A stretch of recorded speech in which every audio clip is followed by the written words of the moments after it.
Hello, everyone, and welcome to another interview on Human. Today, we will be interviewing Carla Picardi. She appeared on TED Talk in 2017, is responsible for one of the biggest architectural projects in London, and much more. But without further ado, I will let her introduce herself.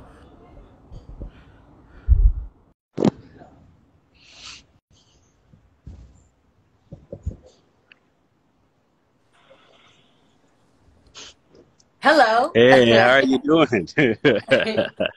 We're finally here. Yes, indeed. Yeah. Yes, How are you? indeed. I'm good. Not too bad. Not too bad. It's a little hot where I'm Yeah. at, but it's better than, I guess, being cold. So, I Yeah. can't complain. How are you? I'm great. Thank you. Thank you for having me. It's a pleasure You're to very be with welcome. you.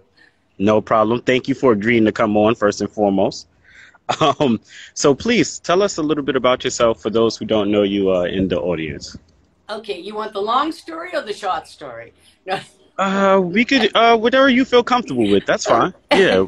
Let Okay, this well, interview free flow. That's perfectly okay, fine. okay. Yes. All right. I'm an architect by training. I grew up in Boston, Massachusetts, Okay. and I moved to New York City right after I graduated from university, and I started working in major corporate office projects.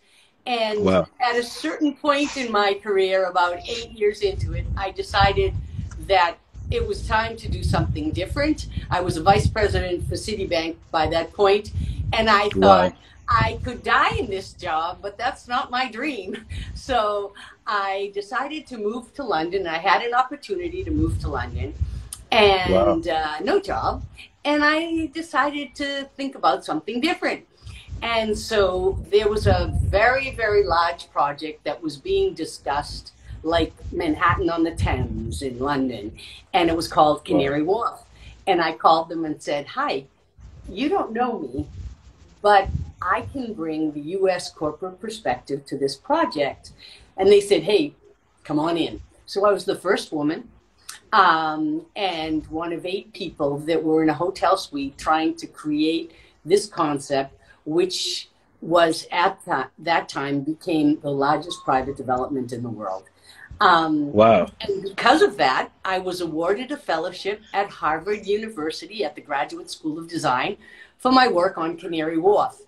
And that was a utopic year to come. It was called the Loeb Fellowship for Advanced Environmental Studies, awarded to Wow. mid-career professionals who have proven themselves as leaders in the built and natural environment to come to Harvard and think for a year.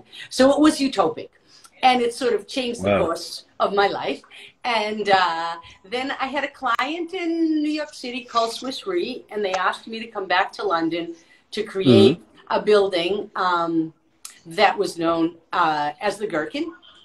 And it won the Wow. Sterling Prize for architecture, and an amazing building designed by Norman Foster.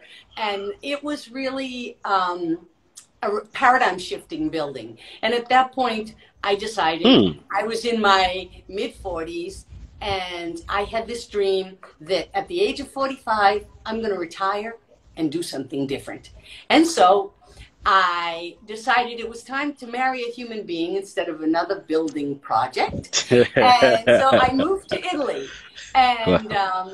and then I started teaching leadership in an MBA program here. It's a consortium of 40 something large US public universities, and it's their international MBA program. And they had so Wow. few female role models, they asked me to come and teach leadership. And so I decided, sorry, I'm just moving the camera a bit. Okay. I decided that I would come there, and I started talking about leadership, but in a very different way than most men talk about leadership.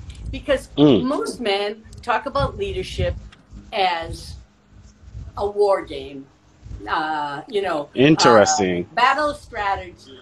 And I was talking about consensus. I was talking about how our choices create our lives. How, if you want to be an extraordinary leader, you have to be an extraordinary human being. So I taught leadership for a year, helped them create their leadership behavioral program. And at the end of that, I was working with the BBC as their strategic development advisor. And When you say the BBC, are you talking about BBC in terms of like the people who are responsible for BBC News? For everything BBC, absolutely. Interesting. Everything. Okay. So they have buildings, they have a lot of real estate projects and their own office buildings. And so they also have what's called an architectural advisory board, or at least they had it up until 2010. Okay. And I sat on this board with some very interesting people, and we talked about the strategy of the future of where the BBC is going and what kind of buildings they need to support that strategy. Interesting. And what does BBC stand for those who don't know? British Broadcasting Company. Okay. So it is their public stations, which 25 years ago and longer, it was the only station, really. And then there were other stations, and that's what sort of created the concept that BBC would change. But that's a whole nother story. And at a certain point, they decided to close down the architectural advisory board, not decide to do any strategic development projects. And at that point, I sat down and I thought, okay, I have some time in my hands. What am I going to do? And New Year's Day, I sat down and I said, the book on my computer, which then turned out to be my book, The World According to You. How yes, indeed. Our choices create them all. And interesting. And I realized, so it was based on everything I taught in the MBA program, but a user-friendly version of that. And that book kicked off a different phase in my life. Yes, I still consult a little bit on architectural, big, mega developments. But really, what I understood is that the same principles that we use in creating a mega project, my skills to help people create a mega project and make that a reality is exactly what I help people do with their lives. We look at their lives to see where we need to be. So the book, you want me to keep talking or what?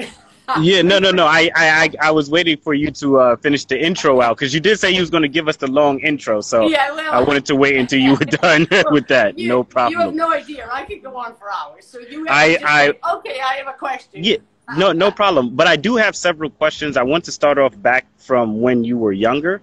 Actually to who you are now, right, as a person, because you want to find out the woman behind the work too. So I wanted to hear, can you give us a description of your upbringing? How was your upbringing? How was it being raised in Boston? I didn't know that, but now that I do, I would like to hear some more insight about that. Okay, so I grew up in a middle-class Italian Catholic family. Went to Catholic schools, 12 years of Catholic schools. And interesting. Yeah, and my parents were amazing people. They were real people. I mean, my father lost his temper. My father was a perfectionist, so we had to be, everything had to be perfect. When we cut the lawn, even though we only had a little piece of lawn, when we cut that lawn, it had to be perfect.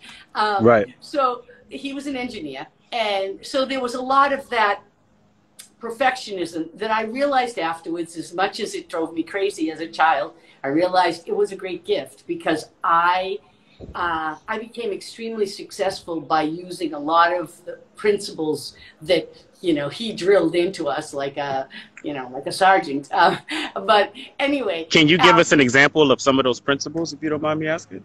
At least one that stood out to you that you still use to this day. Well, I mean, I can... as I get older and older, I realize, when you're a kid, you think like, oh God, another thing we have to do. And I realized they were the kindest, most appreciative, most compassionate, most open-minded people. But you don't realize that when you're growing up in the family. But I can tell you that right outside of Boston and Arlington, it's like a continuation of Cambridge. And, you know, Interesting. honestly, if the Martians moved next door, he would welcome them as long as they kept the yard organized and clean, right? So, Wow. I mean, they were kind and loving people. And it wasn't until I really got out into the world that I understood that maybe not everybody is like that. My mother was an amazing woman who died only a couple of months ago. And it was remarkable that for 93 years old, all of our childhood friends came to her wake in funeral, because they said, I remember your mother was always there for us. Your mother, and we were so touched, because, you know, you just think it's your mother. You know, who would be coming? You know, and most of her friends had already passed, so it was like a packed place. But for the fact that everybody had beautiful memories of her, so I was very lucky when it came to having two loving parents who believed in me and never told me I had to live a certain life and, you know, get married and have kids or do any of those classic things that women were supposed to do, you know. And so that was great, actually. That was good thing. Another question I have about perfection in terms of your father's, you know, determination for perfection. Do you think that translated over into precision into the work that you did concerning designing buildings and architecture? Everything. Interesting. It was an eye. And you know, it's a gift and it's a curse. Because if you talk to my husband, he would say, okay, Carla, it's perfect enough. You don't have to move it again. You know, so I mean, it's a gift, and but I think it's an important thing to touch on right now is the fact that everything, that is the paradox of success and greatness, is the greatest traits we have. When too much of it happens, when gone awry, can become deadly. And so it's always such a balance. What is gone awry, if you don't mind me asking? Going way over the top. Craziness, way over the top, right? So there are people that are great at what they do, but because they cannot let go, they ruin the lives of the people around them. They ruin the project that they just have to keep redoing, instead of saying, enough is enough. Definitely do gotta, yes, indeed. How did that translate over into your schoolwork, though? To be honest, did that? Well, I was not, you know, I was a good student. I was a B student, an A- student, but I followed the best student in the school, my sister, who's 17 months older than me. So I never felt, and everybody referred to her as the intelligent one. So you can only imagine what I must have been, you know. But anyway, the important thing about this is I think we learn to find our way. We learn to find our way by some of the things we take and some of the things we leave behind. And I always knew I was going to do design stuff, but also with people. That was going to be my next thing. What did you want to be when you were growing up, and how did that translate into who you were? Yeah. I mean, well, did you think that you were going to design buildings? How did that start off? Space. It started with space because I would play in the backyard and I'd put a pail and then some soap and I'd say, this is the kitchen. And then I'd have all my doll dishes there or something. And so I was thinking about space, and I remember we would build forts in the snow because in Boston it snowed a lot during that period of growing up. Now with global warming, maybe not so much, but you could have a pile of snow 10 feet tall and you could build a little fort inside of it. And then I'd figure out how it was all going to go inside, you know. So I think the important thing is that I did I wanted to do that, but it's also, I wanted to do things with people. And I think this is important for your viewers. I think that, you know, okay, now women have a lot of different jobs, but 50 years ago, women did not have so much of an opportunity, huh? Wow. And I Yes. can tell you that even as a little kid, and that was one of the gifts of my parents, that Interesting. I never thought that the boy in front of me or the boy behind me had a better chance. And I never thought of it. I just thought, look, if I study and I do what I love to do, then everything's going to be okay. And I really think that is important. And we had a little bit of a conversation about this, but I think it's important to believe you can be anything. Look, it is. Yes, it is. We've had Barack Obama very much true. way before we've had a woman president. You know, This is true. It is possible. And I feel so strongly about the fact, and a lot of the coaching I do now to help people transform their lives is based on believing that this really, if you decide and you believe in yourself, but it's not a, today I believe in myself, tomorrow I don't, you know, it's all going to be okay. You know, consistency. Everything's happening the way it's supposed to. So I think it's a big topic which we can go into. But I wanted to revert back to how it was back in the day for women. How did that impact your upbringing back in the day? Did that limit your beliefs? Did that limit your thought process? How did you even work past that? Actually, I think that's actually good. If you did experience that way of living, limiting, or those beliefs, limiting your beliefs, how did you work past that, especially for women to hear that? I think is important. First of all, my mother was a stay-at-home mother.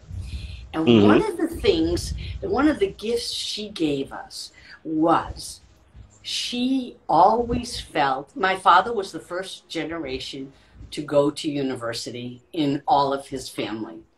And my mother never went to university. Her parents were immigrant Italians. Wow. And so she would say, even from being a little child, she would say, if I had my life to live over, I would have gone to university. It was the biggest disappointment of my life. And so we knew so well that we needed to go to university. She said it was her, and we also saw her desire and wished she had done it. And I remember saying, you know what, Mom? I think, Mama, I want to be a hairdresser. She said, that's a wonderful idea, honey. When you finish university, you can be a hairdresser. You can be whatever you want to. Wow. And so that was like an amazing thing, knowing full well that if I did go, not that there's anyone, I loved being a hairdresser. I would cut all my friends' hair. But that's not the point. She just knew that if we went to university, we'd probably want to continue in the thing that we studied. And so it was very interesting. Wow. But I do think that I'm going to say this for women, but it applies to every facet of life, because women are a minority, and anybody who doesn't believe it, just look at life, how life has been like in America recently. Wow. But anyway, so I looked. Women have an advantage, and their advantage is if they don't need to be extremely aggressive, because men, like a man would say, well, that man is strong, that woman is aggressive. There's always a negative to a woman being strong. But if a woman recognizes that her strength is like water. Now, water is an amazing thing. It finds the way in, it finds its way.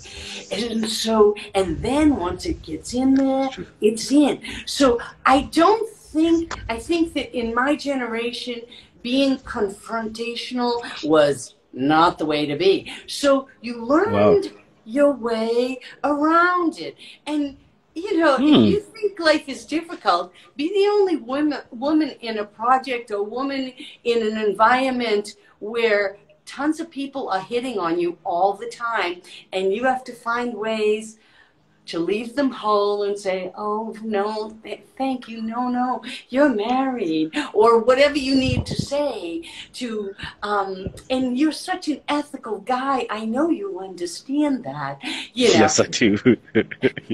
Okay, Yes, I so do. 100%. so I mean, it was a different time, and it's hard to understand that we were the minority. You know, we were the minority, and people say, well, I went to Florida, and I had a client who was amazing, and he said to me, oh, darling, I'd love to take you to the Everglades Club where I am a manager.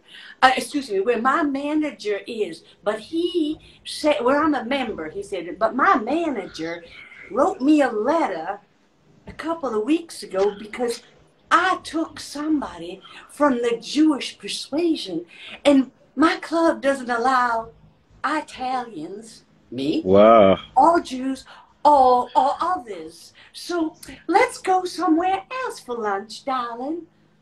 Wow. That was my client, okay? So, because I was, quote, Italian. Wow. Well, how do Okay, you navigate? Just to get back on track, I want to yeah. get deeper into that later on in the interview, but I wanted to get back on track and ask you,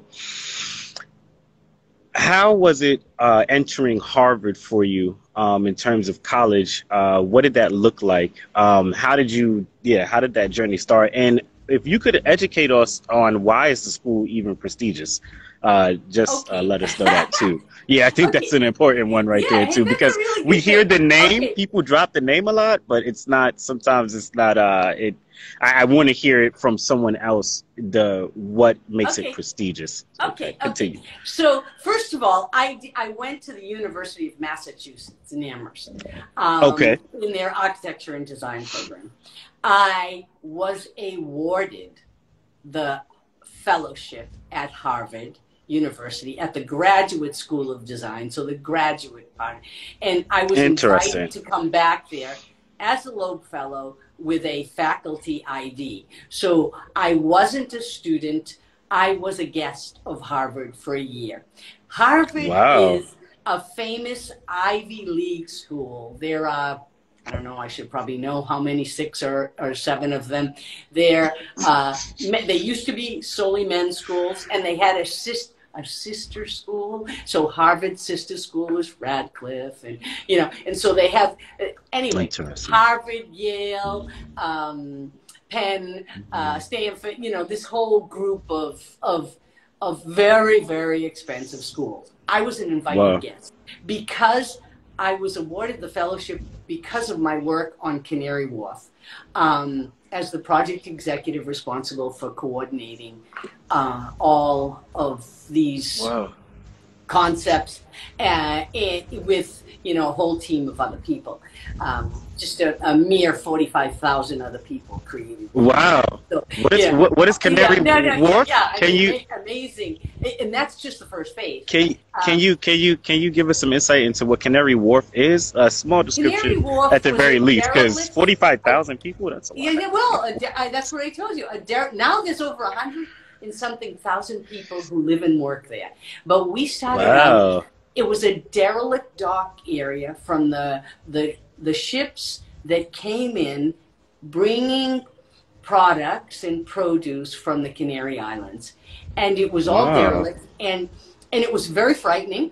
In fact, now we're back in London. We're out of Boston and Harvard. We're back in London. Okay, so people would be frightened to go down there at night. It was very scary, and we took this derelict dock area, and we created a new zone to work and live with millions and millions of square feet. Okay. So it's amazing, you know, it's a whole nother story. But because of my work on creating this, I was awarded this fellowship. And so you have to have a topic to come and think about. And the topic, the Loeb Fellowship, the topic was thinking about how to take derelict areas of cities and bring them back into the fabric of the city. Right? Interesting. And what is derelict? Like, derelict for those means who don't know, like falling apart, like you know, really bad areas of cities where all the buildings have broken windows, and or this, you know, it's all falling apart, and you bring it back into the fabric of the city. Is it safe to say that that's like a big renovation project? Would you say? Like, you know, gigantic massive. renovations project. Yeah, massive. Like go to an old shipyard where nobody is there anymore, and picture that you put like 40 new high-rise buildings on it, you know, and that's what it is. So you're creating everything, infrastructure, you're creating the buildings, and you're coordinating all the architects, all the engineers, all the construction people, all the cost people, all the purchasing, everything. So it's a big coordination project. But so the funny thing is it's all go people. ahead. There are thousands of people that you're managing, and what are you doing? You're learning how to get the best out of other people, and to treat them respectfully, and to understand that each one needs to be managed in a different way, and to honor them, and to sort of sail through it with kindness. Before you start heading into that subject, because that is a great subject, and I have questions for that too. But I first want to revert back and find out, what is a zone, right? For those who don't know, when you speak, I want everything to be fully understood, and I want people to understand what a zone is. It's a new area. Okay, interesting. If you think about being in Florida, where you are right now, in Orlando, imagine that where Disney World is now was an empty, derelict area. Then they took all of that space to create a new zone. A new area. Interesting. Now, back to the leadership that you've experienced in terms of managing thousands and thousands of people. Do you find it important that the communication styles that you have to use have to differ? Not everybody, number one, I'm pretty sure that you worked with different people who spoke different languages. I'm pretty sure of that. Am I wrong? You correct me if I'm wrong. They're first, we worked in English, but there were people from around the world absolutely working. Amazing. Yeah. Amazing. Well, what is one important thing that you have to take in mind when you're communicating with different people from different walks of life? And I think that this plays especially good for what human represents in itself. Yeah. So yes, please give us some insight to that. Kindness. I think you kindness. Have to, this is really important. I think it's really hard to manage a ton of people or be with a ton of people if you're in a place of fear or hatred, because then all of your actions, so you really have to know thyself. You know, you really have to know yourself. You really have to understand what's going on with you. The greatest thing I learned was to have the courage to ask questions. I think this is one of, especially for younger people or people that aren't part of the, the male, whatever. I really think it's important that if you don't understand, especially in my position, I'm managing the project. So I have all of the most famous architects and engineers from around the planet who are working on this, and they're presenting, right? On the other hand, if I don't understand something, I stop and say, wait a minute. Can you help me out, please? I don't quite understand. How are you actually going to do this? And what's amazing is I have 15 consultants around the table to whom we were paying a huge amount of money, and there's silence. And I would say, well, okay, no, I know everybody kind of gasped a little bit when I asked that question, like it was the most stupid question in the world. On the other hand, please answer it. Would somebody step forward and answer the question? And so there's silence. I'm saying, come on, guys. So you just presented something, but you have no idea how it's going to be done? Okay. So it wasn't such a stupid question after all, was it now? And interesting. So I think it's really important to be a great listener. And that's one of my gifts. I'm a good focus person. I can stay, I can stay on a topic until it's resolved. And so I would be focusing, and I'd be listening. I'd be listening to the spaces as well, between the words, what people aren't saying. And then all of a sudden I'd say, I'm sorry. You say you listen in between the spaces as well? Wow, Carla. I didn't know the way you said you listen into the spaces in between as well. Can you give us some insight as to what that looks like? How does that play out? Go ahead. I've never heard that before. That is brand new. Well, continue. I like it, though. I like it. It's really important because if everybody says, and then they do like, what's going on in the space is fear. Because they don't know. Interesting. So you have to listen to this, or if somebody's not telling you the truth, you have to listen to what they're not saying, because that's in the space as well. What are they not saying? And then you say, okay, I'm sorry. Tell me more about this. And, if they look like, oh no, she's asking me the one thing I don't know. But the point is, I could tell by the spaces they were leaving and what they weren't saying, or particularly in different cultures. Okay, I'm an Italian American, an American woman, because I'm an American, with an Italian name in Britain in the late 1980s doing this project, and you can only imagine and I'm the client, so they're answering to me. I had men the age of my grandfather answering to me, and they weren't very happy at all. Wow. So you have to go along with it. You can't be extremely confrontational. You need to say, okay, so help me out. Okay, so why don't we go back and get this done? And I expect to be here next week. Carla, let me ask you a question. So what does being stern look like while still communicating with compassion? Because it seems like you've been able to do both simultaneously while working in these fields that are heavily dominated by men. So what does that look like for you, Carla? Okay. Well, there was when we were doing a high-rise on Canary Wharf, there hadn't been a high-rise building done in London for over 20 years or something like that. And they didn't even really understand the concept of phased evacuation. And at that point, we went to see the new fire chief. So I'm in my early 30s. I'm like 32. Right. He's maybe 42. And then the rest of the guys around the table are the old fire officers that running the London Fire Department.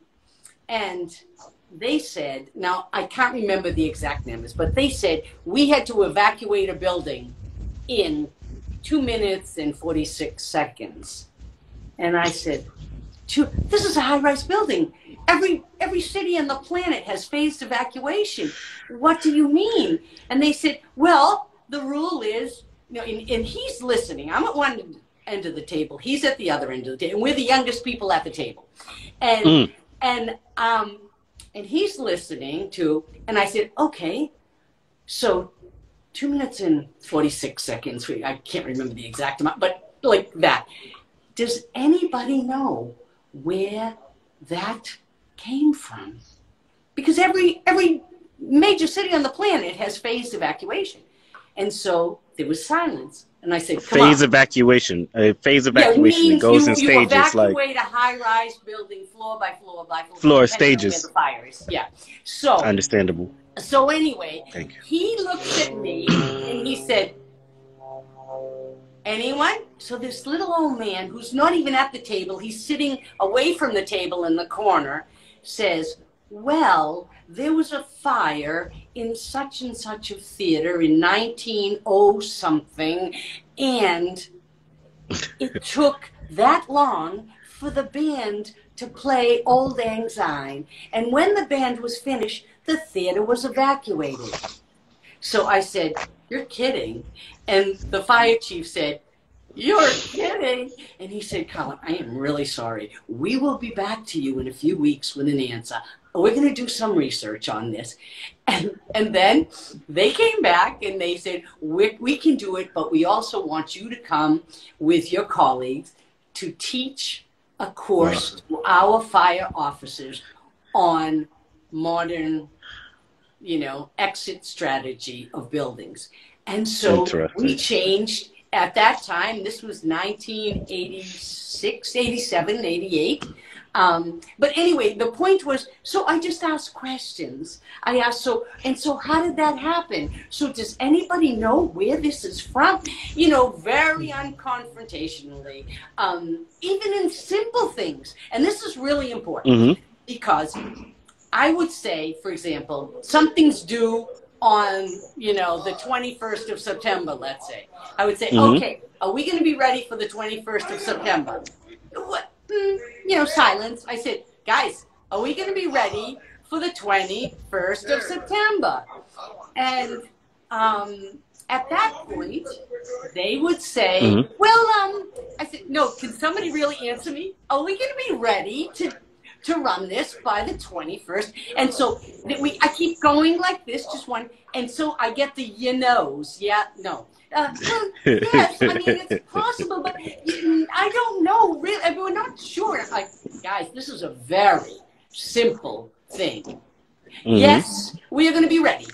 Or no, we are not going to be ready. It's all one or the other. Which one?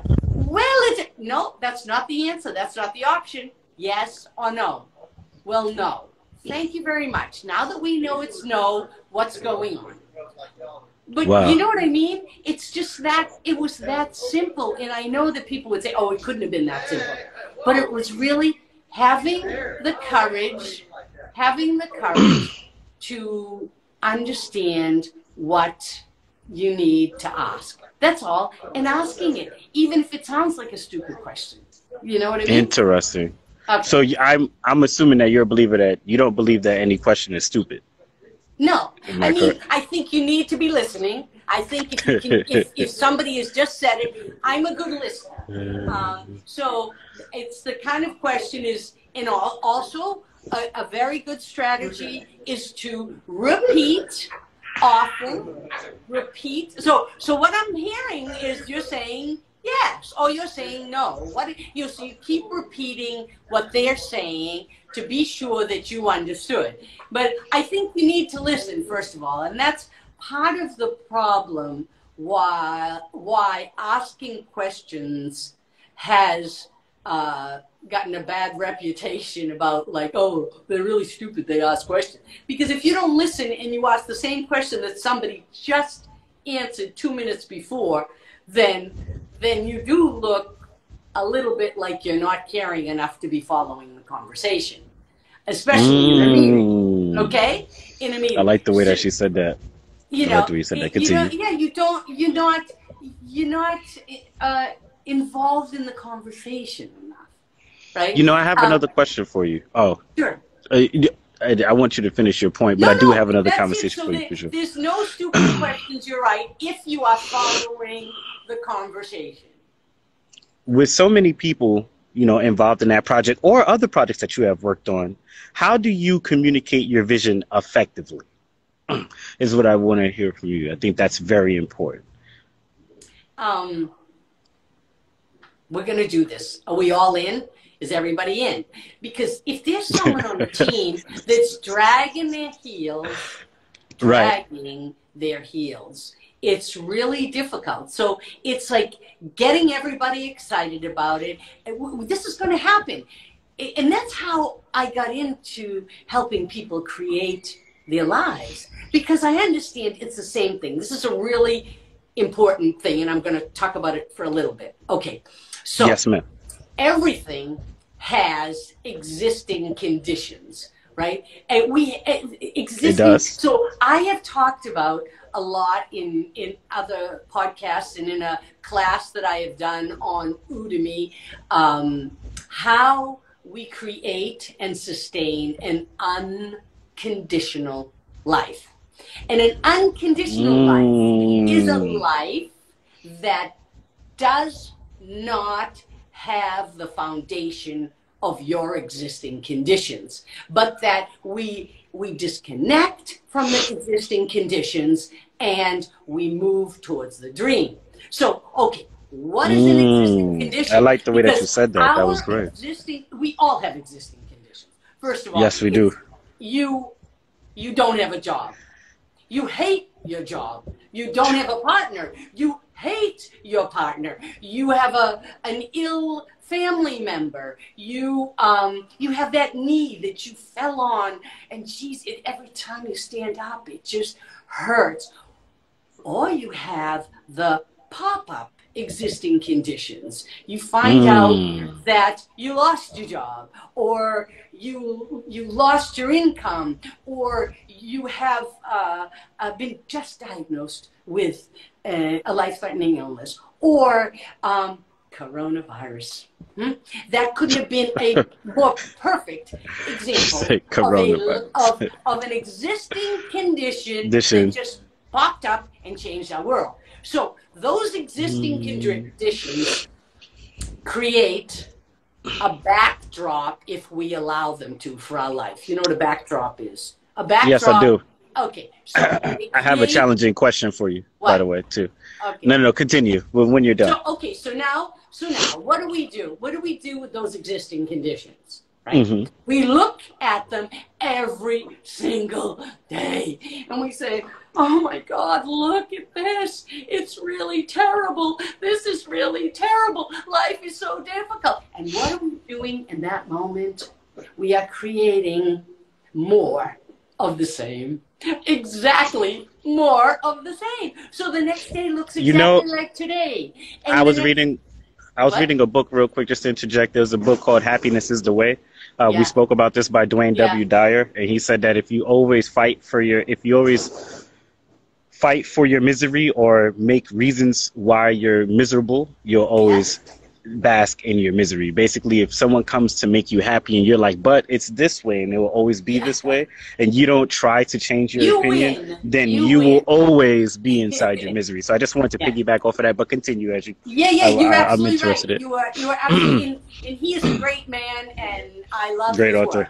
Yeah, I love his work too. Exactly the same. So what do we have to do? We have to shift from the existing conditions, and we have to move towards the dream. We have to move towards what we desire. So what are we doing? It's a discipline. It's focus. We move our head from looking and complaining at the existing conditions to the dream. So, we fully understand that it's our responsibility. Now, look, we did this on every mega project that I worked on. There is always an existing condition. It's the site with all its strange things, but all its unique conditions, right? And what we do from that is we move away from it, right, to the dream. Now, if we could do this on large, complex projects, a person can do this absolutely with their lives. Why? Why? Because there's only us that's creating and recreating this drama and recreating it. So we need to put the focus on where we want to be, not on where we don't want to be. So I think, and oftentimes not even where we are. I think that sometimes we let our immediate circumstances dictate sometimes our future, and that should not be. So I just wanted to also tag that on to what you were saying. Yeah, To because that continue. is an existing condition. That is an existing condition. You know, I'm going to tell you a little story. In the award-winning Norman Foster building in London, the first time we went for planning permission, we did not get the planning permission, Wow. and I'm always like the cheerleader. I'm the client. I'm like, hey, we can do it. We can do it. I was just smacked. And we all decided, we walked out of the meeting in the, you know, the city hall in London, City Hall. And I said, okay, let's take a break for lunch and let's meet this afternoon and go for the strategy. I couldn't shake. I could not shake this disappointment, because it meant months and months of extra information. We had to do more analysis, more environmental studies, more. And I just, wow. This is, you know, almost 3 years later, right? And so I walked into the meeting with all my team, and I didn't realize that I hadn't shaken it. And one of the guys, to this day, I always have a special place in my heart for this guy, because he looked at me and he said, whoa, Carla, geez, you're the one who believes in this project. If you don't believe in this project anymore, you just tell us, because we're all going to pack up and go home. And it was like, he took a glass of water and threw it in my face. And at that moment, I said, you are absolutely right. We can do it, because I needed a wake-up call, because I'm the leader. I'm the one who's supposed to set the tone. If my tone is, this is never going to happen, then how can I expect them to have that tone? So I just snapped into it, and it was the greatest gift he gave me, because he taught me that as a leader, you do not have the luxury to be down. You do not have, you are setting the tone for a ton of other people. You need to set the tone. So you need to be, and this is what I talk about a lot in creating and sustaining an unconditional life, is you have to find ways, and we started to talk about this the other day. You have to find ways to shift to the positive. Okay? Right. So I left off at an important part of the story that I wanted to share, which is I wrote this book. I wrote this book, The World According to You, How Our Choices Create It All. And, okay, so this is it we talked about. So the idea. Yes, indeed. Yeah, the idea is on, one of them is on it, two of them are on its way to you. Oh, thank you. I appreciate that. Oh, by the way, I wanted to, before you get into the book, I first wanted to ask you, what are the qualities that make a good leader? That's one. That's the first part of the question. I think the second part of the question is, how do you transmute stress as a leader? Like, how did you do that? Because if they can't see you be down, you can't keep it all in. How do you let it out? And what does that look like? So I think that those two questions back to back are very important. But we'll start off with the first half. What qualities make a good leader? Go ahead. First, a good human being. A good human being. Okay. Okay? We said that. Grace, kindness, you know, compassion. You know, I mean, just it is, I think it's really important to recognize that every human being in front of you is you. I mean, so people who scream, hey, do this, do that, it's just, it's so, I believe that a great leader is somebody that their team will go to battle for them.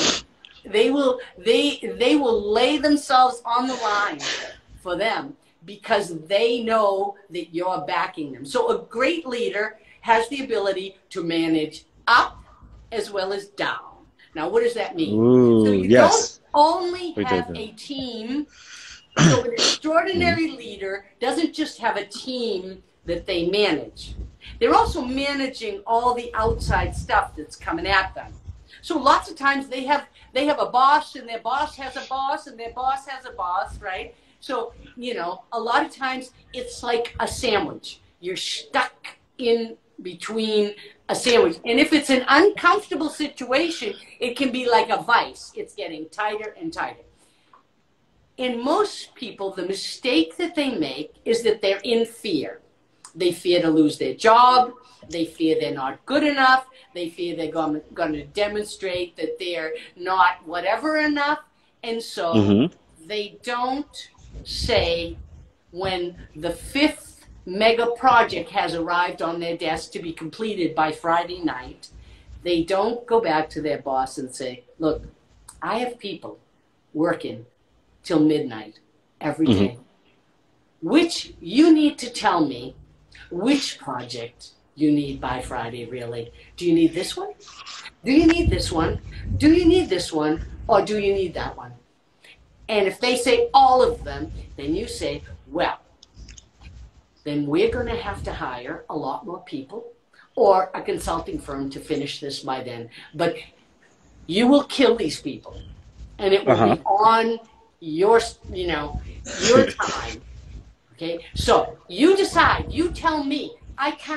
We can't do any more than we're doing. We can't do any more than we're doing. So, and they need to be able to do that. And I have spoken to lots of leaders who say, oh yeah, but I'd lose my job. And then I think, well, maybe that's a gift. Maybe that's a gift right now, because this is not the right place for you. And so I think that we need to begin to put limits, because we just are always trying to prove to people that we can do more. Look at me, I can do more.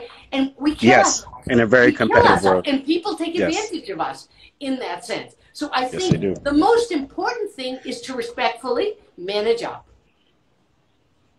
And interesting. Okay, and down, you have to recognize that people have lives.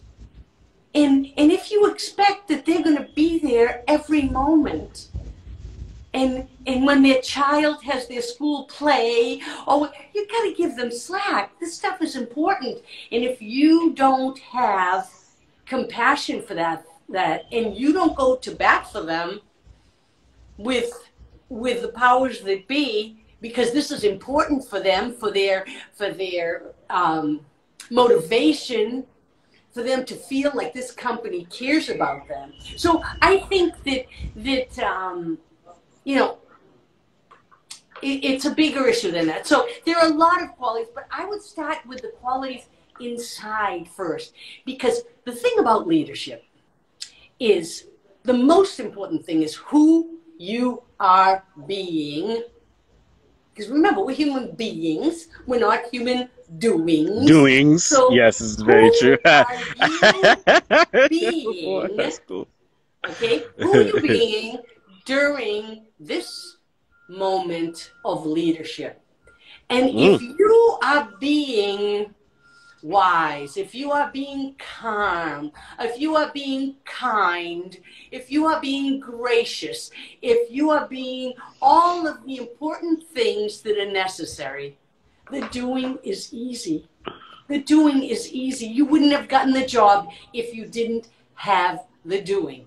Now, fascinating fact that our interpersonal skills, our emotional intelligence is 90% of how we keep a job. And unfortunately, after interviewing 15,000 executives and 15,000 employees, there's some amazing research that says it's only considered 10% of the reason why you're hired. You're hired on your experiences, you're hired on your education, you're hired on, you know, your experiences in this exact work and how you can do this and do that and whatever. And really, it's your people skills, who you are being. Because they actually have realized that anybody can train you to do the job. you need to be the right person first. And if you're actually given the job,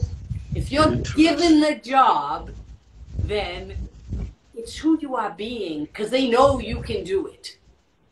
Do you understand that? Yes, I do.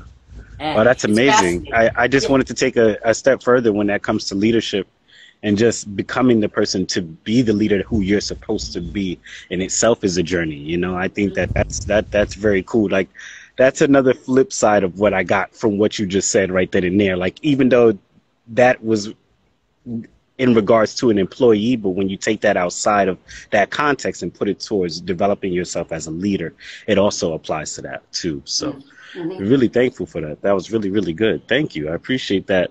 I also wanted to now piggyback off the second question and say that how do you transmute stress? Like, as a leader, do you go about that? Do you meditate? What does that look like for you? Yes. You know? No, it's very important to have. There are a few things. Meditation.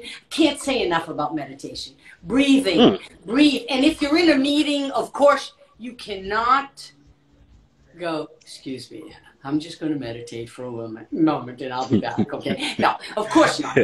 You have to be, you have to be down to earth. But you prepare yourself by meditating every morning, the extra 15 minutes or something. You prepare yourself by doing that. And I have two strategies that I always use. One is, I go, you lash out at me something, I go,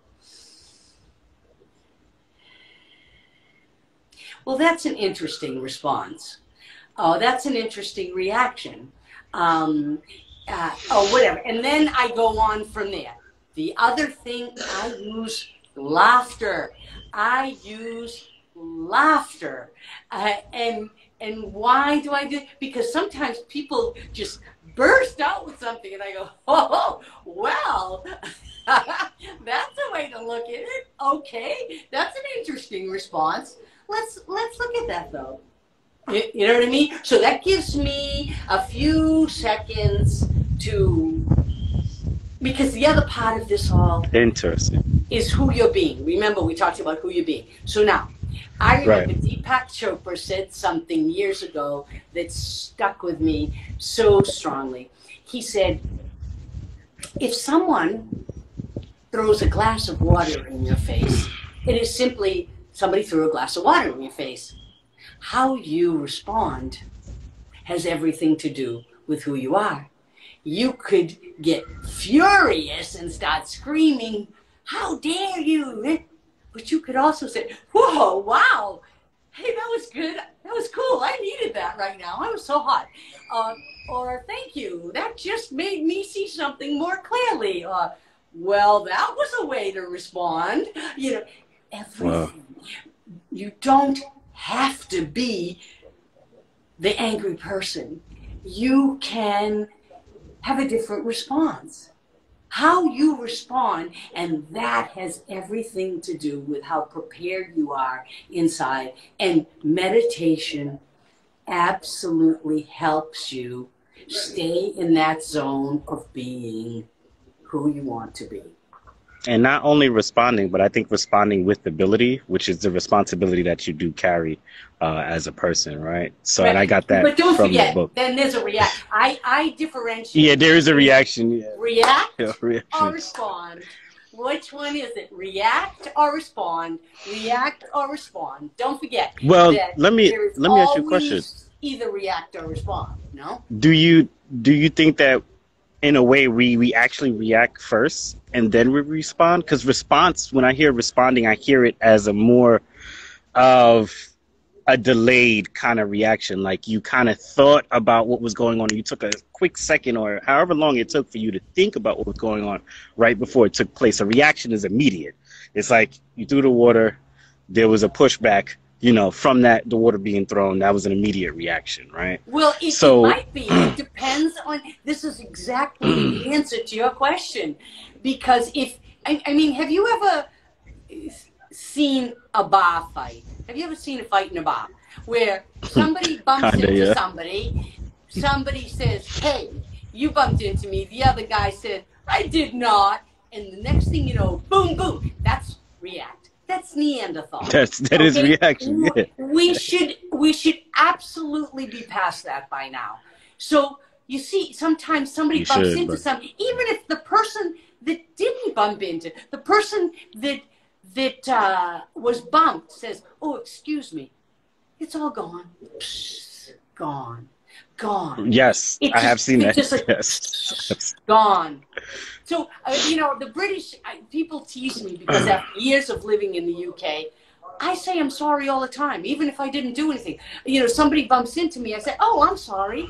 Oh, I'm sorry. I'm sorry. What sweat is it off my back to say I'm sorry? To just diffuse it right away. Sorry about that. Oh, I'm so sorry. If somebody says, you really hurt my feelings, oh, instead of saying, what do you mean? I say, I am so sorry. I am so sorry. That was not my intention. I like the way that you said, what sweat is it off your back, to just say you're sorry. Now, it depends on the ecosystem that's around the person, right? Because a lot of people live in communities, especially here in America, that are very prideful. You know, the ego is actually sometimes people's enemy in terms of not being able to just step outside of themselves and be like, listen, I'm just going to say sorry just so we can move past this. You know, there's greater things in life, right, that are taking place. Another thing that I wanted to speak about, to revert back to the question about reacting and the response, is I think that because I react to certain things mentally, I may not react to them physically, but then I produce a response after reacting mentally to them. I'm not showing anything on the outside, right? Oh, some of those responses may look like the word I don't interesting. agree. I think that's a story you tell yourself. I don't agree. Because your energy says rage. Your energy says hurt. Your energy says, and that's the spaces we were talking about. Reading between the spaces. You know right away. And you know right away what somebody's feeling. And that's why somebody says, I got sucker punched. But it may not have been a sucker punch, because that person, you could feel their rage, but they hadn't moved yet. Do you follow me? I get it. But so you don't know where they're going to go with it. Are they going to punch me? Are they going to spit on me? Or are they going to walk away? Well, I would like to add another perspective that calls on to, like, I think, just choice. Yes, it boils down to choice. Like, you could feel that from me, but if I calm down and I choose to express it in a different way, that's me responding, right? Because I am entitled to feel how I feel. Now, I understand what you're saying is from the root of it, you have to train yourself not to have that initial reaction, whether it is in physical or whether it's kept within oneself.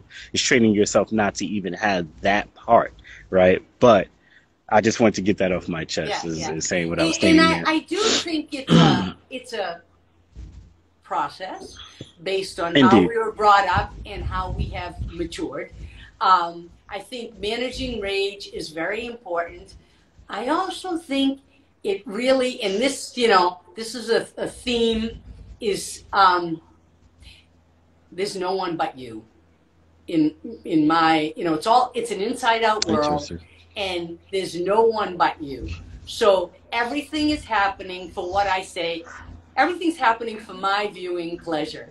Meaning, if a nasty person comes to me, it was something that I needed to create, to attract, to learn something. If a kind person does, the same thing. Whatever's happening is all for my viewing pleasure, to learn, to adjust, to tweak little parts of my life, right? So when I say it's because it's an inside out world, what you're feeling, you attract. Okay, so what you're feeling, you attract, because anything, well, actually, more than what you're feeling, thoughts, words, actions are energy. They're all energy. And like a boomerang, they go out there and boom, they come back. And if it's good stuff comes back. And if it's bad stuff comes back. So your feelings of feeling valueless, for example, bring something to show you that you feel that way. And then worse, we say, see, I knew it. I knew it. Instead of thinking, wow, I'm really powerful. I was just thinking, I was feeling valueless, and this thing happened to show me that I just attracted it. And if I feel full of value, if I feel so good about life, what could I possibly attract? So it brings us back into our power by waking us up and showing us that we are creating moment after moment stuff that we don't want because we're not conscious of where we're at in our mind, right? And the second part of this, which is a big, each one of these things we could talk for hours about, but second part of it is how you look at other.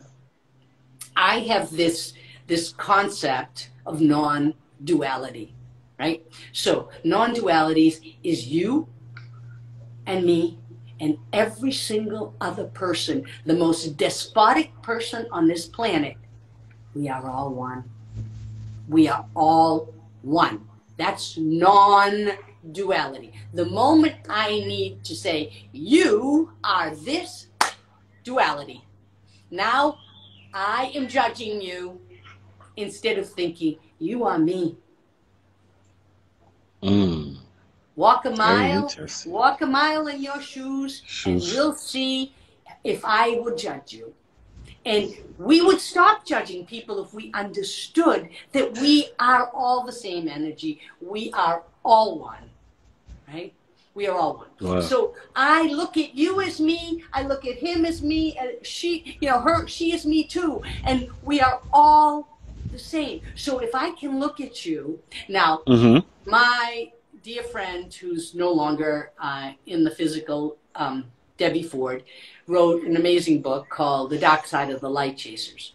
But she tells the story. That's an interesting title. Yeah, it's a great book.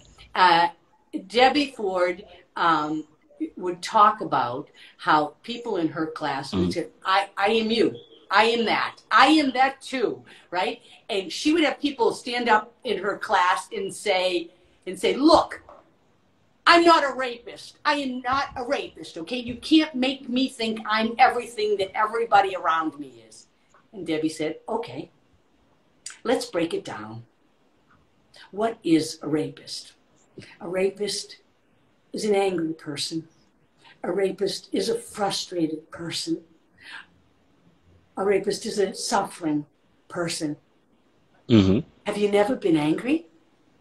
Have you never been frustrated? Have you never been broken down to nothing? Have you never been there? Because that's where we're all one. We are all one. We are all one. Walk a mile in his shoes and see what you would do. So I think, and that's it. That's so if you, so if you look at everyone as you, then what happens? And you see yourself in it. You see when you did that to someone else. You see when you were nasty to someone else. You see when you were rude. You see when you hurt somebody. You say to yourself, wow, now I can feel compassion for that other person and myself. And then you judge less. You judge less. You judge less. So that's what our role is. That is really why we're here, to learn this stuff and then do it and then teach it. Let me ask you a question. Do you think that judgment is a bad thing? Because I am going to tell you right now, I think that the word judgment has got this weird kind of bad rep. I don't know how that happened, because it's okay to discern. Like if we take discernment, judgment is like the foundation for discernment, in my opinion. The opposite. The opposite. It's the opposite. Choice. It's a choice. And I talk so much about our choices. We make choices. Interesting. And those choices, one choice after another, creates our life, right? This is true. They could be good choices or they could be bad choices. Very true. Judgment is different. Judgment is I look at you from a superior point of having more power than you. Because what is a judge? A judge decides our future, right? Interesting. Okay, so you just look at a person, and my particular thing is I say, or I look at a situation. Don't judge it. That's terrible. You don't know. A person could win the lottery and then use that money to drug themselves out and hurt a lot of people along the way. A person could have cancer and finally wake up and decide they want to live. Now they understand they weren't living. They were only being cruel and nasty in their life, or they were only sad, or they were only living sort of but not really, afraid of everything. And they begin to live. I mean, who are we to judge? Oh, that's good. Oh, that's bad. Oh, that's good. Oh, that's bad. No, it is what it is. It is what it is. And what it means to you might be different what it means to me. And we choose. We're constantly choosing, constantly choosing, constantly choosing. Interesting. I like the perspective. It's different from what from what I know judging to be. And I like the way that you kind of broke it down in terms of a judge. Very interesting. I'm gonna do deeper research into that too after this interview. But moving forward, I want to ask you about some of your experiences. One of them in particular being your experience with BBC News, actually, or no, BBC. I had nothing to do with the news. Nothing. Okay, nothing, just nothing. BBC. It's a mega company. BBC is It's a very big company. It's I think apart from Coca-Cola around the world, you can go into the most far off places in any continent and say the word BBC, and people will say, BBC, just like Coca-Cola. People know it, okay? Yes, they do. They had a lot of real estate, a lot of buildings, and they formed an architectural advisory board. And I was on that architectural advisory board. And I was one of their I was for a while their strategic development advisor to on what they should do, whether they should use their land to create like a Canary Wharf on the West End of London, or sell their land off. And they ultimately decided to sell some of their buildings because of a variety of reasons that had nothing to do with us. So that's what I did. And it was only a 1 day a month kind of thing, when you sit on a board like that, but it was fascinating. And in the meantime, then I wrote the book. I started, after that ended, I decided I was going to sit down and write the book, and I wrote the book. Okay. Before you get into the book, because I want to save the book for last section, towards the ending. But I wanted to also piggyback and ask, what is one of the most beautiful aspects? What is a beautiful aspect about architecture that really strikes you, or really just got you enthralled to be a part of architecture in terms of building things? Like, I know that has to be exciting, especially. Beauty. I mean, I think we all. It's important, and I talk about this in the book, it's important that we all recognize what our values are. Because lots of people have different values, way different than other people, and not understanding our values and honoring our values. So what does that mean? Let's say you think your value, one of your values is making a lot of money. So you take a job on Wall Street to work, tons of hours a day in a situation where you are miserable. You have no freedom. You're at your computer all day. You are sitting down. You're not moving around, and you're really not talking to very many other human beings. All of a sudden you realize, wow, I thought making a lot of money was a big value, but a more important value is freedom, because I'm stuck at this desk all day and I'm going to kill myself. And I don't get to talk to anybody and exercise. I need to get up and move. And so all of a sudden, what you thought was a value was actually not a priority, and many other things were a greater value. So knowing our values. So back to your question, one of my most important values is beauty, and freedom. It's beauty. And freedom. Okay. And freedom. Okay. And that's what you valued about architecture? Sorry? Is that what you valued about architecture? Yes, beauty. To be beautiful. I think beauty is important. I don't mean like a person has to be beautiful.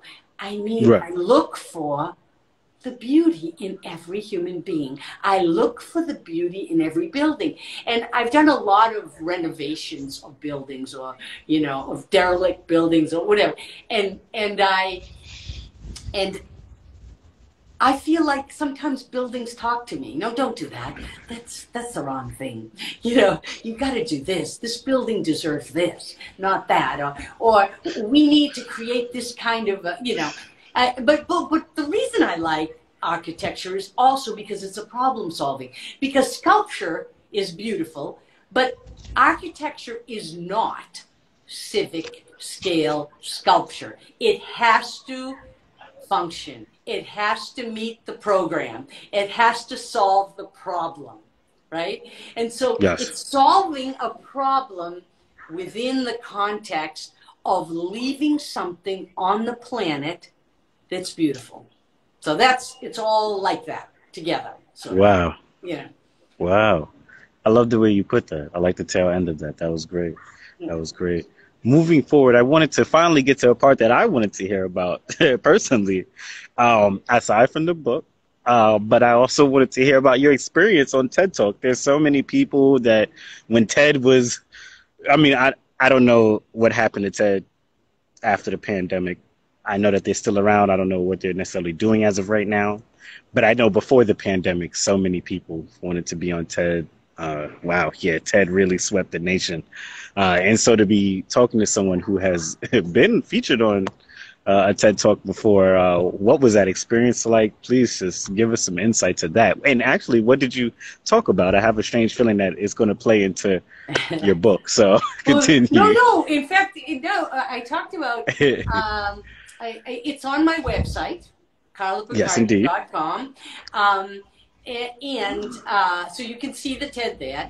And the funny thing was, I knew of TED, the original TED, but I didn't realize that there were so many. Hold on, there's an original TED? The original TED was like Steve Jobs and, Bill Gates and all the most important minds, because TED is technology, education, and design. And so the most brilliant minds spoke on the original TED. And then they realized that there were people all over the planet that had ideas worth sharing. That's what TED stands for. That's what the subtitle is, ideas worth sharing.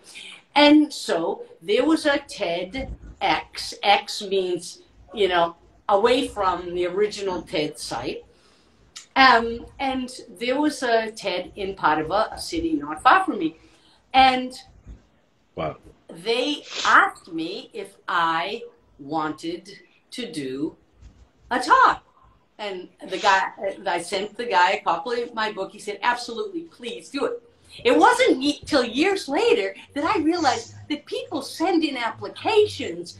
They're like, I just figured, somebody asked you to do it and you did it if you wanted to. So I had no idea about the application process, which I only realized not very long ago.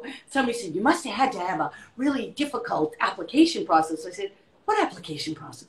And that's when I realized that I was very fortunate because I was invited to speak. But anyway, it was very interesting. I heard about the application process. I did. Yeah. Well, the interesting thing is you're gonna laugh at this. I had 10 minutes, and I can talk about anything for a very long time, but I wanted to have 10 minutes of a concept succinct. And I think the important, so the question was, do you believe you create your reality? And what I wanted people to understand is these concepts about our choices create our lives. Nobody's making this stuff up for us. There isn't some fickle finger of fate or some angry punishing God. We are making choices, and those choices, moment to moment, are creating our lives. And look, you don't have to believe me. Just look at your life. Are you joyous? Are you enjoying it? Are you at peace? Are you angry? Are you frustrated? Are you constantly saying, why does this stuff always happen to me? You may not be making the connection between who you are being and what you are creating. We create it all, the good, the bad, and the ugly. There's nobody to blame, and there are no victims. And we can change our thought to a better thought in a second. And we should have one in our back pocket. What's a better thought? Oh, God, I can remember the time I don't know what, my first child was born. I remember seeing the look in the eyes of a new life. And I remember thinking, oh my God, that you should have, when the first day I saw the sunrise, I thought, oh my God, it's a miracle. Just anything that costs no money, anything that means something to you. Because, I talk about in the book that happiness is a discipline. It's an exercise. It's a habit. It's a goal. And you have to ask yourself all the time, do I want to be happy or do I want to be right? Wow. So hold on. So you don't believe that, in that case, you can't have both? I'm just curious. Can you be right and happy? No, but most of us want to say, look at me. As Wayne Dyer said, look at me, I'm miserable. How could you think this is a life? How could you think I would create this for myself? Because the thoughts, your existing conditions today are creating your tomorrow.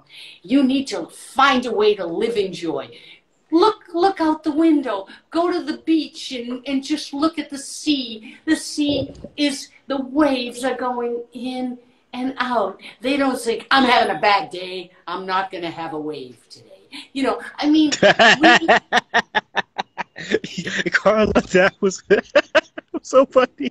I'm not going to head to the shore today. That was funny. Go ahead, Carla. Yeah. Well, but we humans do that. We do this, and we're only punishing one person, ourselves. And if we live in a family, our families. And then because we want to demonstrate, being right means, righteous, like, you see how I'm suffering? Okay, then stop. You can make a choice. Stop, I think it's important. It's really important to understand that we can change anything. We can change anything. I said this to you before, but I'm actually going to read you a quote, because I think we talked about, you said something to me that really touched me. You said, well, we have to be realistic. Yeah, I remember that. Yes, I do. Yeah, okay. That. And I think that Arielle Ford wrote the foreword to my book. And she said one of her favorite sayings is, being realistic is socially acceptable pessimism. And those, those people that think we have expectations, it's not for ourselves. It's not about expectations. It's about a way that you put people down by saying, well, be realistic. You're only this. No, we are all divine beings. Okay? And at any moment we can tap into our higher self and know that if I can do this, you can do this. And if you can do this, he can do this. So our role is to be the change and show people this.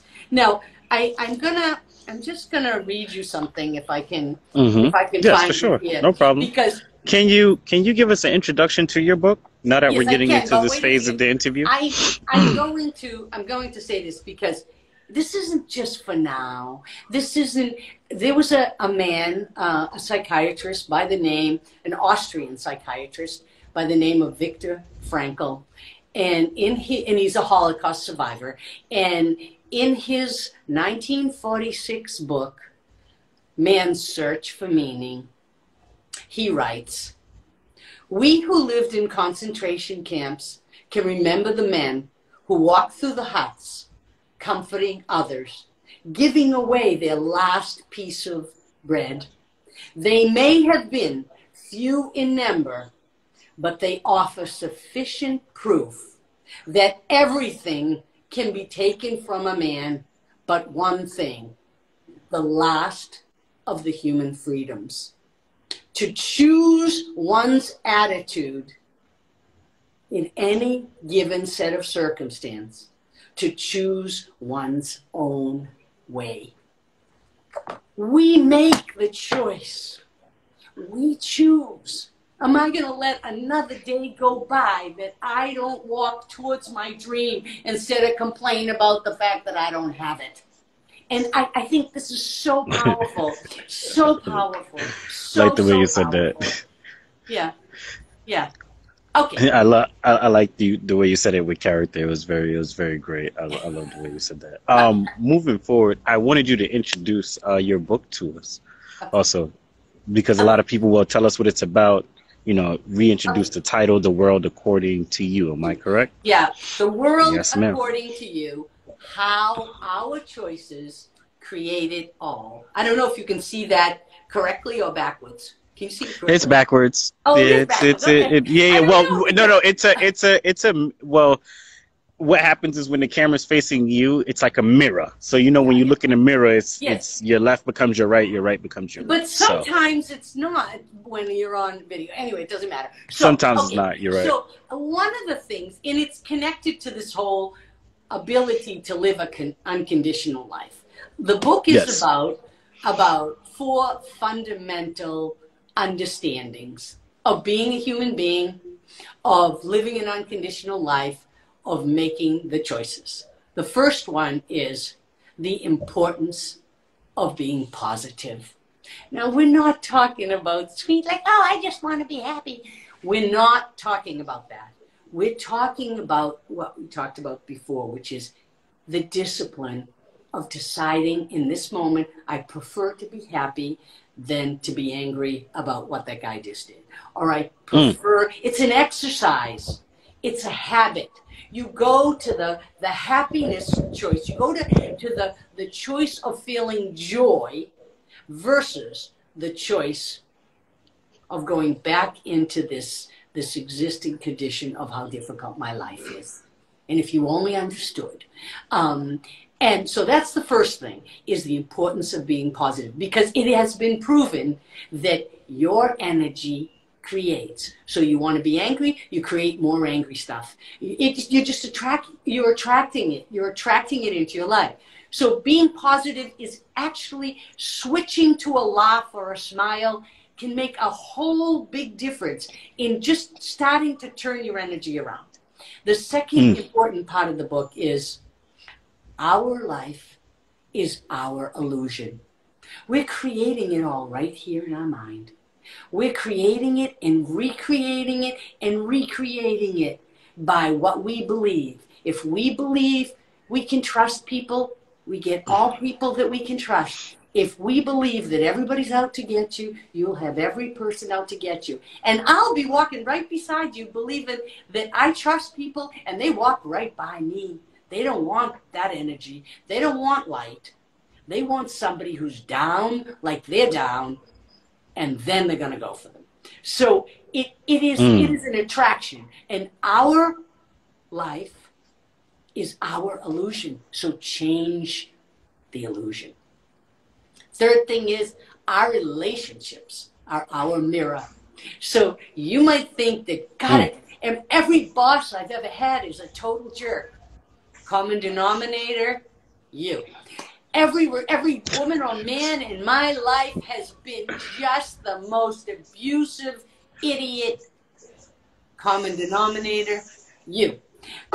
So, do you know what I'm saying? It's a mirror. And so, when I said earlier, it's all happening for my viewing pleasure. If I have the courage to look in the mirror and see what is being reflected back to me, I can change. But what do? We don't want to look. In fact, part of what I do when I coach people is I'm holding the mirror. I'm holding the mirror. I'm holding the mirror steady. I am holding the mirror for them to see themselves clearly. And they're dodging it. They're dodging it. And then afterwards they say, well, you made me feel really bad. Like, I did nothing but reflect back to you everything you said by holding a steady mirror. Mm-hmm. Okay? So our relationships are our mirror. And the most important thing and the biggest part of this is our choices create our world. Our micro world, our families, our friends, our world like that, and our macro world, because it's like a pebble in a pond. It just goes out and out and out and out. And we can change the world by changing who we are being. So, anyway, I think it's important to understand that our choices create our lives. There's no one but you creating and recreating this. Okay, we are 100% responsible for those choices. And the most important choice we can make, really, to start things off for ourselves, for our health, and for all those around us, is to decide to live in joy, no matter what. Live in joy. Live in joy. I mean, think about it. Wouldn't you choose a joyous partner? Wouldn't you prefer joyous family members? Wouldn't you prefer a joyous working situation? No one wants to be around people who are angry, grumpy, disappointed, disgruntled, negative. Think about it, really. Lighten up. You want to Let me ask you a question. Lighten up. Were you always joyous in life, or was that something that you worked towards, and what did that process look like for you? Both. I guess both. I'm a very, I'm a pleaser. You know what a pleaser is? I was always, like a people pleaser? I could see my father look like at me like this, and then of course, my mother never really had to yell at us very much. She would just look across the room to let us know that that was not the right action. And so I learned very early to read between the spaces and, read between the lines, okay?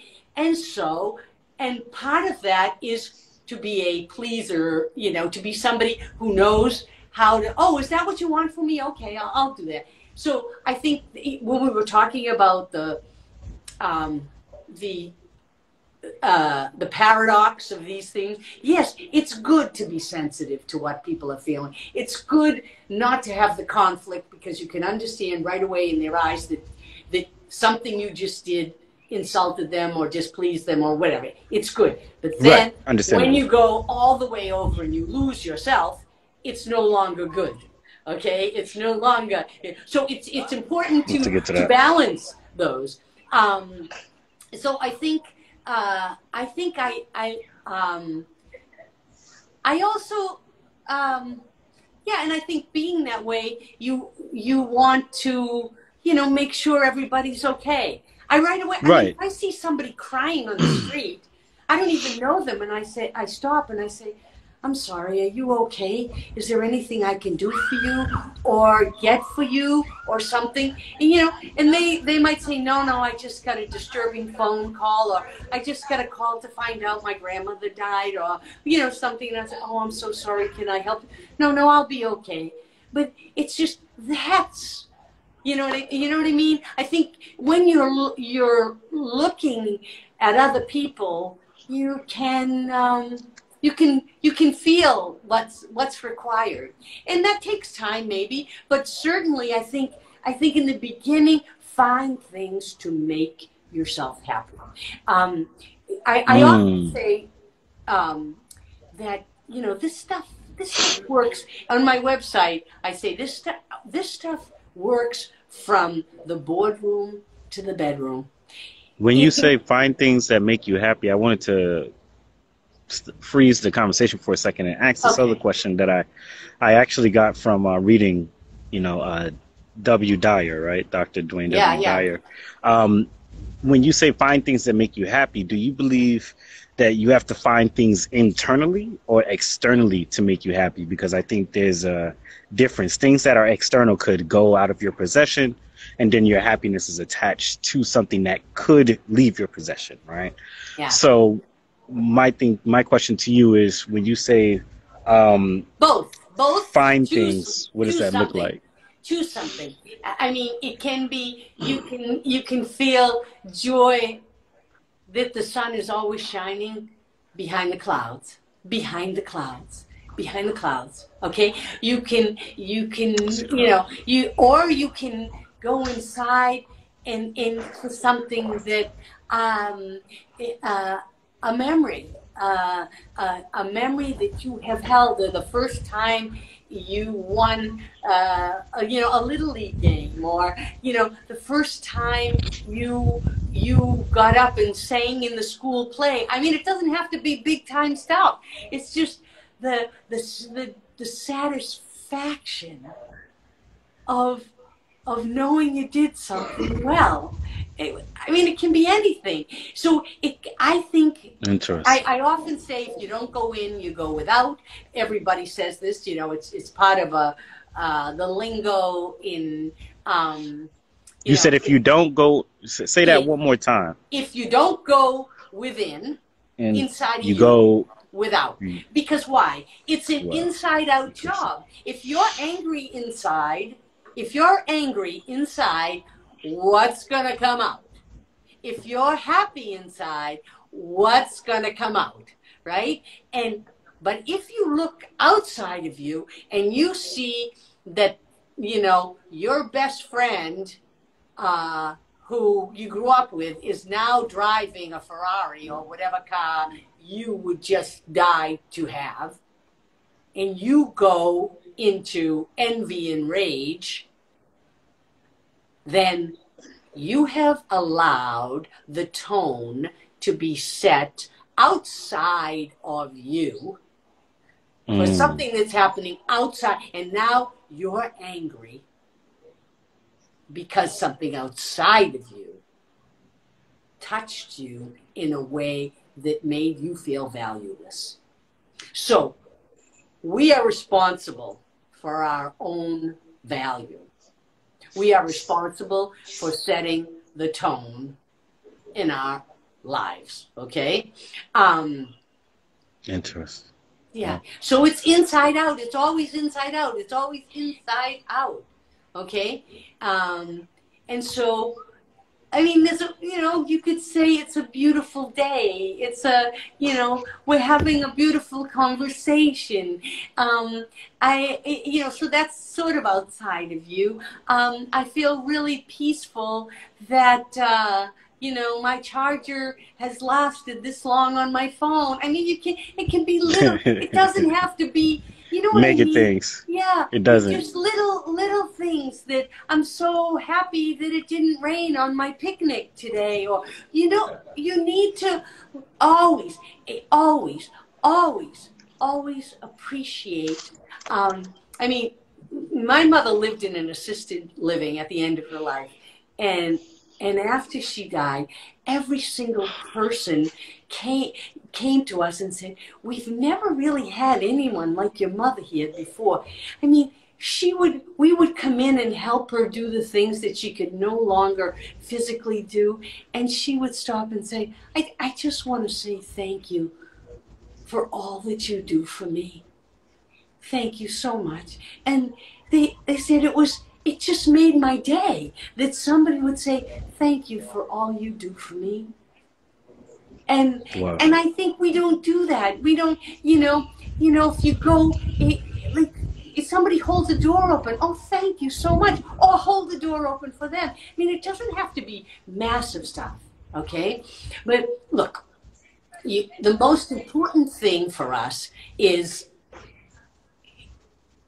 if we want to go in this direction, we can't be in a different place contradicting the dreams of where we want to go. I often use the analogy, when you are driving a car, are you looking behind you and complaining about what you see? Of course not.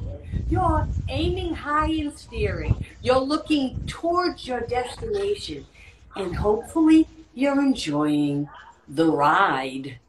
Now, this stuff works for anything, any physical condition, any project, any financial situation, any relationship.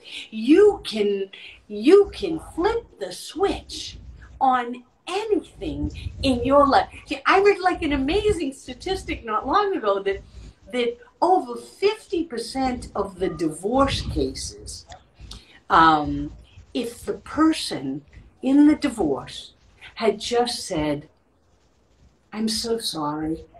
I'm so sorry I wasn't who you needed me to be. You didn't have to say, I'm so sorry I left you. I'm so sorry. No, I'm so sorry I was not who you needed me to be. The whole dynamic of the case would have totally changed. Wow. People don't say, I'm so sorry. I'm so sorry I hurt you. I didn't realize I was hurting. I'm so sorry. We are no longer, we are out to get somebody, or they're out to get us, so we better be prepared. Instead of just changing it. Change the world by changing yourself first. Change yourself first. So, I mean, I'd like to just say, I think it's really important what we're talking about. I think it indeed. Discipline and focus. I think we really have to understand that there's no one but you creating and sustaining the drama. And I wanted to ask. Oh, go ahead, continue. And I think if we can shift our focus just a bit and look for what's good. Every time you feel like you want to judge something or you want to complain about something, look for what's good about it. There's always one little thing. And keep your focus on where you want to be. Where you want to be.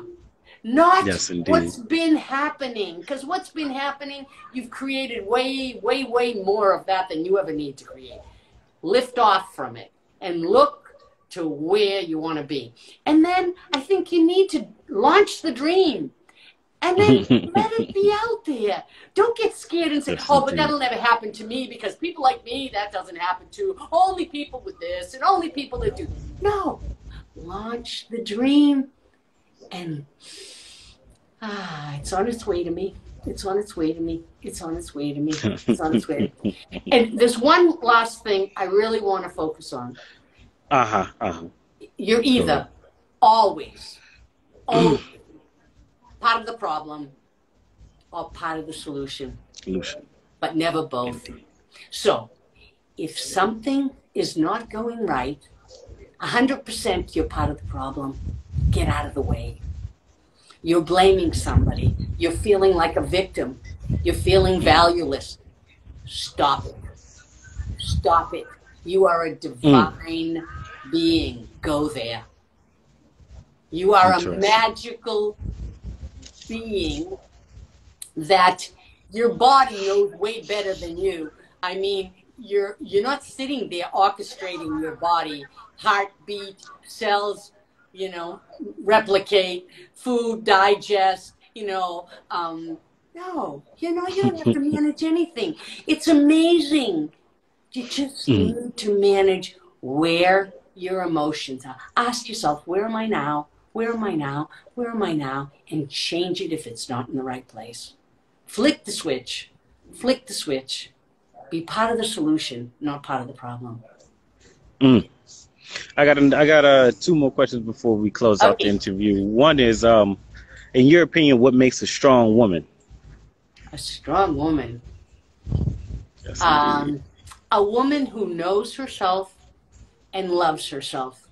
And I'm going to take it one step further and say, and a woman who defines her beauty at any age. A woman can be beautiful, powerful, sexy, loving, kind, compassionate, strong, determined. A woman is all things and more. And it is only her own definition of herself that stops her from doing that to the last day this body lives on this planet.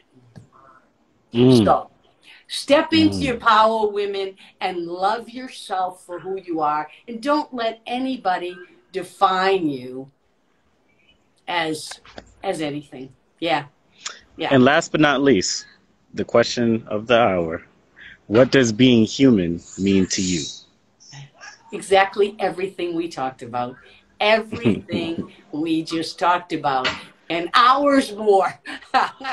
Yeah. Yes, indeed. Yes, indeed. Is there anything that you would like to say to the audience? Where can they find your works at?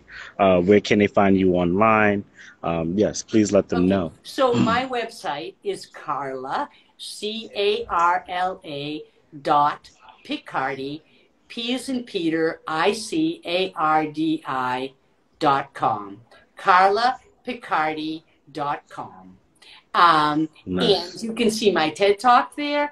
You can read about me in both English and Italian. And you can see about my book there. And I just want to say thank you to everybody who's been with us today, because I really feel it's an honor to have this opportunity to share something with you. Thank you. I want to say thank you too. Also, please let them know the name of your book. Oh, well, it's on the website. Yeah. It's on the website. The World According to You. How there you go. Create it all. You can get it on Amazon. You can get it anywhere. Yeah. Yes, indeed. Thank you, Carla, for taking the time out to do this interview. I do appreciate you once again. Thank you. This has been an amazing interview. There's a lot of value that people can learn from in this interview, a lot of things that people can learn from you, in this interview. This interview will be put out in the next 24 hours and will also be available on YouTube towards the end of the week for those who do not have social media platforms. Without further ado, thank you for sending me 2 copies of your book. Yeah, one's for you and one's for somebody that you pass by that you want to give, that needs this book at that moment. You get to decide. You know what? I will decide. And I will make a wise decision to pass it on to someone that I think definitely needs it. But we'll see what the future holds. Thank you once again, everyone who tuned in. And don't forget that we are all human, all right? Have a good evening. Have a good day. Or have a good evening, Carla. Have a good day, everyone else who will be viewing this. And I will be back with another interview soon. Peace. Thank you. Bye now. You're welcome. Bye-bye.